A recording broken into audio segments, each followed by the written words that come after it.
قعد بقى يبعتلي صوره كل شوية، صوره وهو نايم في البيت او صوره وهو داخل ياخد شاور، وانا او هو قاعد في المطبخ وانا بقى بكون قاعدة في المطبخ بعمل شاي، وهو قاعد بقى يقولي ده انا مراتي مش عارفة ايه. صاحبة القصة بتقول: انا اسمي اسماء، النهاردة حبيت احكي لكم حكايتي، بس قبل ما ابدأ ما تنسوش تصلوا على النبي.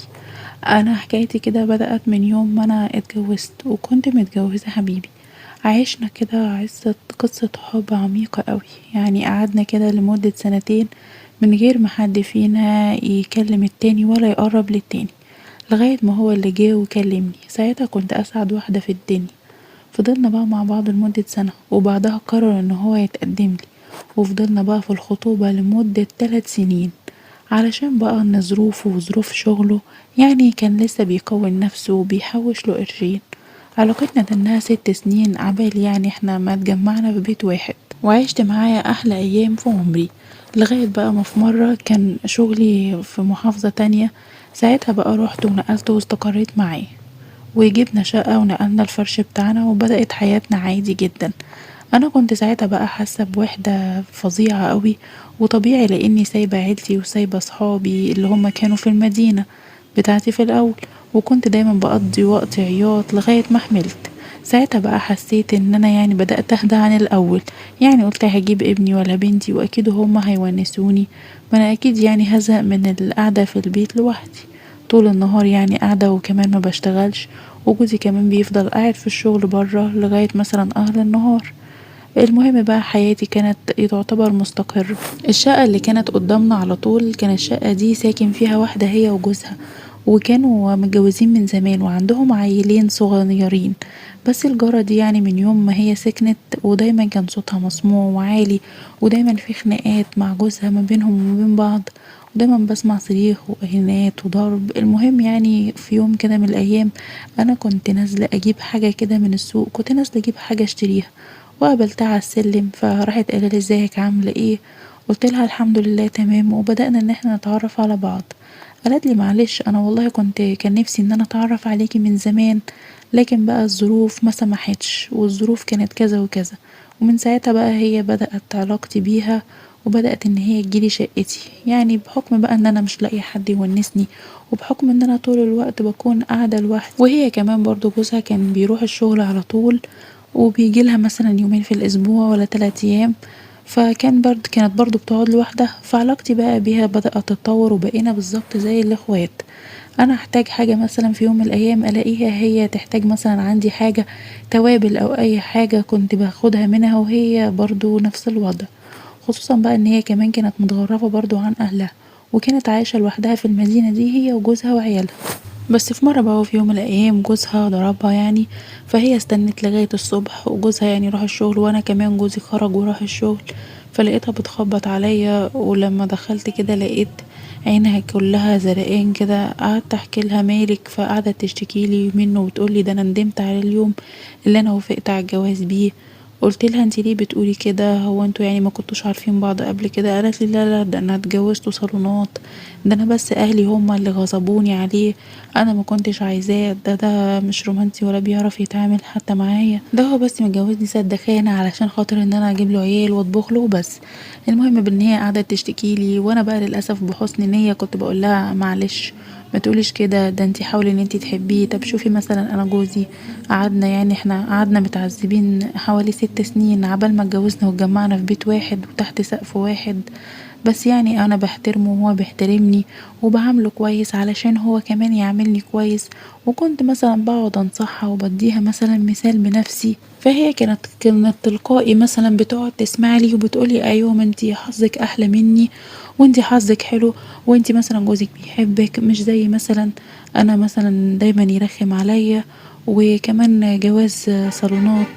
قلت لها بصي جواز الصالونات ده عمره ما كان بيحكم على العلاقة يعني ان هي تكون وحشة. يعني شوفي انتي وجوزك مثلا خلفتوا ما شاء الله عيلين، يعني انتوا اكيد عرفتوا بعض. قالت لي لا والله انا ما اعرفش عنه اي حاجة لحد دلوقتي.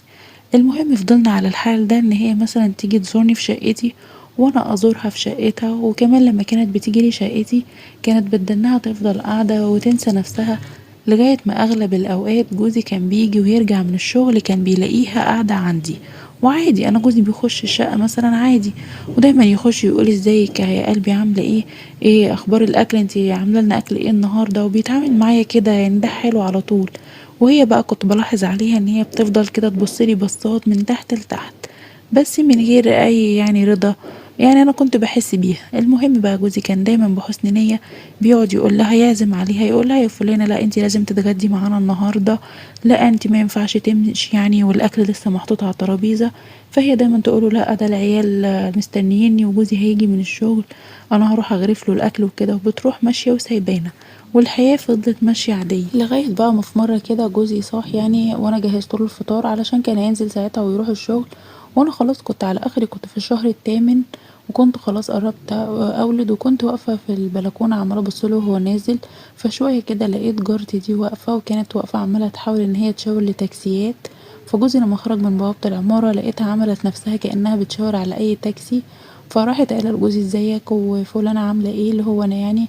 فقال لها الحمد لله تمام، انتي رايحه فين يعني، وتقريبا قعدوا يتكلموا مع بعض، انا ما فهمتش هما كانوا عمالين يقولوا ايه غير ازيك وعامله ايه وشويه كلام كده.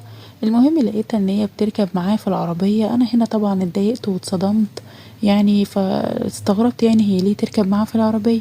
المهم استنيت لما جوزي يرجع من بره يعني بعد ما يخلص شغل، وسألته كده قلت له هو انت ليه فلانة ركبت معاك، لقيت جوزي راح ردد عليا وضحك وقال لي عادي، ما هي كانت مستنية تاكسي، وانا بصراحة يعني استعجبت ان انا اوقفها في الشارع لوحدها وانا رايح في العربية يعني وكده، ومشوارها كمان كان في طريقي، فانا قلت ما اخدها معايا. المهم يعني ان انا عديت الموقف ده، او يعني مش عديته بس تقبلته وقلت ماشي. ومن ساعتها بقى بدأت ان انا الاحظ وراقب تصرفاتها، وبدأت كده ان انا الاحظ ان هي كل يعني كل ما جوزي يروح طالع تروح طالعة وراه، وكل مثلا ما هي تجيلي وتقعد معايا في الشقة، او انا اروح اقعد واتكلم معاها، تقعد تقولي جوزك بيحب اكل ايه، بيحب يشرب ايه، وتقعد بحس كده ان هي بتحاول يعني على قد ما تقدر ان هي تعرف مثلا شخصية جوزي عبارة عن ايه، وبيحب ايه مثلا وبيحب ما ياكلش ايه. فانا خلاص يعني الفار بصراحة بدأ ان هو يلعب في عبي، وقلت اكيد الست دي ناويالي على شر يعني. الشك بصراحة مسكني، ومن ساعتها قلت بقى لا ده انا فوق وانا مش هسيبها غير لما اعرف هي بتفكر في ايه. وكنت عمالة افكر في الموضوع ده واخدة الموضوع في بالي، لحد كده بقى ما في يوم من الايام جوزي كان نازل لشغله عادي، بقيت انا بقى كل ما هو ينزل اتعود ان انا اروح اقف على الشباك واقعد ابص كده واشوف في ايه لغاية ما هو يركب العربية ويمشي. المهم عدى يوم اتنين تلاتة على موضوعه ده، والمهم ان هي في يوم من الايام كده لقيتها ركبت معاه، ولقيتها برضو واقفة تاني وبتعمل نفس الحركة وعاملة نفسها بقى كأنها بتستنى تاكسي. وأول ما جوزي نزل عملت نفس الحركة ان هي يعني عرفت ان هي تستقصده، وعرفت ان يعني تحرجه علشان هو يركبها معاها في العربية. المهم ان انا اول ما شفت طبعا المنظر ده ما اكدبش عليكم انا زعلت جدا جدا. طيب دي بتعمل مثلا كده ليه، هي ناوية تخطف مثلا مني جوزي ولا ايه، طب هي ليه بتتصرف التصرف ده. لا لا لا انا مستحيل اسكت، انا مستحيل ان انا اسكت على الحكاية دي، استناها مستحيل ان انا استناها مثلا لما تخطفه من ايدي. هنا طبعا قعدت انا افكر وانا قعدت انا والشيطان وعملنا كده قعدة حلوة مع بعض، وقلت ان انا لازم اتصرف ازاي. المهم ان انا قعدت افكر اتصرف ازاي. ساعتها بقى جالي تفكير ان انا عملت اكونت على الفيسبوك، اكونت طبعا فيك، عملت صور بنات كنت انا جايباهم كده من بنتي بدنا تنزل صور بنات حلوة كده. المهم عملت الصورة ورحت بعت طلب صداقة لجوزها. جوزها أول ما شاف طلب الصداقة ده راح قبله على طول. أول ما قابلني كده دخل يقول ازيك عاملة ايه، قلت له رديت عليه وقلت له تمام الحمد لله، وبدأ بقى ان هو يتعرف عليا، واتعرف بقى عليا قلت له انا فلانة من المكان الفلاني، طبعا انا قلت له اسمي فيك ومدينة بقى تانية خالص، وكنت مغيرة كل معلوماتي علشان ما يشكش. الراجل بقى كأنه بصراحة كان مستني اي حد كده ينغزه او اي حد كده يكلمه. قلت له انت متجوز، راجل قال لي اه طبعا انا متجوز ويا ريتني ما اتجوزت، ده انا متجوز جواز صالونات وانا ما بحبهاش وهي كمان ما بتتعاملش معايا كويس، انا برضو مصدوم واديت لها فرصة واتنين وتلاتة لكن هي واحدة نكدية مش رومانسية وما بتتعاملش معايا كويس، وانا بفكر ان انا اخلص منها واطلقها، بس كنت مستني بس ان انا اقابل بنت الحلال اللي استاهلها وتستاهلني. ما اكدبش عليكم يا جماعة، بصراحة من طريقة الراجل كده كان باين عليه ان هو واحد طيب وكل حاجة حلوة فيه، لكن العيب منها هي للأسف. هي تقريبا نكدية ودايما كده بتاخد الأمور بسلبية، وما بتديش فرصة مثلا لجوزها انه يجي من الشغل. لا، ده هي كانت دايما تقعد تشكيله: عيالك عملوا، عيالك سووا، وانت ناقصنا واحنا عايزين وعايزين، متطلباتها كتيرة يعني، ما بتعرفش ان هي تتعامل من الآخر يعني. وانا قلت ده السبب يعني اكيد اللي خلى ان هو جوزها يعملها بالطريقة دي وبيضربها. فضلت بقى انا اتكلم معاه واوقعه بلسانه، وقعد ان هو بقى يشتم فيها، وانا كنت عمال اعمل سكرينات كده واخبي سكرينات لغايه ما وصلنا لايه. قلت له: طيب ما تبعت لي صور ليك كده، انا عايزه اشوفك مثلا وانت في البيت. قعدت ان انا اكلمه واشجعه ان هو يبعت لي صور وكده، وهو كمان راح رد عليا وقال لي: طب ما انا عايزه اشوفك انت كمان. رحت انا عامله له بقى صوره ولا صورتين من نفس الصور اللي انا طبعا حطاها على البروفايل. فالراجل بقى خلاص بدأ ان هو يثق فيا قوي وبدأ ان هو يصدق، بس طبعا علشان بس يعرف ان اللي بيكلمها دي شخصيه حقيقيه مش اكونت فيك كده بيكلمه خلاص. المهم هو كمان بدأ يبعت لي صوره وهو داخل مثلا شاور، وهو في المطبخ بيعمل شاي، بيعمل حاجة، ومرة يقولي: ده انا مثلا طردت مراتي النهاردة، ده انا اتخانقت فيها، ده انا سكعتها علقة. يقعد يبعتلي مثلا، وانا كنت باخد بقى في الدلائل دي لغاية ما خلصت كل حاجة في الاخر، ورحت فجأة كده عاملاله بلوك، ورحت واخدة كل السكرينات دي وكل الحاجات اللي انا عملتها، ورحت على طول بعتها لمراته. المهم الحاجة دي وصلت لها بالليل، والراجل كان ساعتها جاي من شغله. بعدها بقى بالليل كده سمعت صوت زعيق وتكسير وخناقة طبعا كبيرة، خناقة ما يعلم بيها الا ربنا. وفي اليوم التاني عرفت بقى ان هي خدت عيالها ومشيت من البيت وخدت هدومها وراحت على بيت اهلها. وبعدها بفترة بقى عرفت ان هي اتطلقت وهما اتطلقوا هما الاتنين. ما اكدبش عليكم، انا حسيت بالنصر قوي لما عملت كده. انا قلت مع نفسي ان هي تستاهل كل اللي انا عملته ده، مش هي اللي تيجي مثلا وتلعب معايا وعايزة تاخد مني جوزي وتخطفه مني.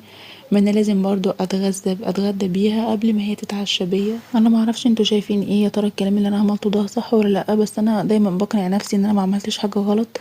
بس بعد ما عدى على الموضوع ده شهر واتنين، قعدت كده مع نفسي وقلت: معقول يعني ان انا عملته ده؟ يا ترى اللي عملته ده صح ولا غلط؟ طب مثلا العيال دول ذنبهم ايه ان هم يتربوا بعيد عن ابوهم؟ بدأ بصراحة يجيلي تأنيب ضمير، وصل لما بفتكر ان جوزي يعني كان بيتعامل كمان معاها بحسن نية وما كانش كمان في نيته اي حاجة. بس انا اعمل ايه؟ انا قلت انا هستنى لما يبقى في نيته حاجة يعني، قلت انا لازم اتصرف. وقعدت بقى اعيط واقول: خطفت مني جوزي، ولا جوزي مثلا ممكن يفكر فيها؟ وبيني وبينكم لو اتأكدت ان جوزي في مرة خاني، لو بموت مستحيل ان انا اسامحه ولا اعيش معاه دقيقة واحدة. انا لغاية دلوقتي بحكي لكم حكايتي دي، وعارفة انكم ممكن يعني تلوموني ان انا يعني صدر مني التصرف ده. انا صحيح انا حاسه ان انا غلطانه، بس انا كان نفسي ان انا اعاقبها، اخليها يعني تعرف قيمه جوزها، وان هي ما تخطفش حد ولا تبص لحياه حد. بس مجرد شويه كلام يعني كده خليته يفتح لها قلبها ويحكي لها على كل حاجه، بس للاسف الموضوع كبر، وما كنتش اتوقع انه ممكن يكبر يعني للطلاق وكده. انا حاسه بصراحه ان انا دمرت اسره، انا مش عارفه اعمل ايه ولا اتصرف ازاي.